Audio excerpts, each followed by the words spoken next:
மாந்திரிகத்தில் வந்து பார்த்திங்கன்னா ஜாதகத்தில் மாந்திரிகத்தில் கட்டில் ஃபாலில் நீங்கள் எதில் பார்த்தாலுமே சரி ஒரு மனிதனுக்கு செய்வனை வச்சுருக்காங்களா இல்லையா அப்படின்னு பார்க்க முடியுமானா 100% பார்க்க முடியும்.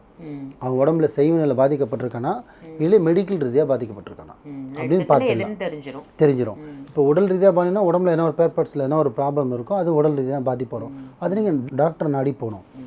எல்லாமே பர்ஃபெக்டாக இருந்து உங்களுக்கு எல்லாமே தலைக்கீழ நடக்குதுன்னா அப்போ நீங்கள் மாந்திரிக நாடி போகணும். அப்படி மாந்திரிக நாடி நீங்கள் போகும்போது அப்போ அந்த மாந்திரிகம் எப்படி கணிச்சு சொல்லணும், கரெக்டாக துல்லியமாக சொல்லணும். அப்போ தான் வரவங்க ஃபுல்ஃபில் ஆவாங்க, அப்போ அவங்க சாட்டிஸ்ஃபைட் ஆவாங்க.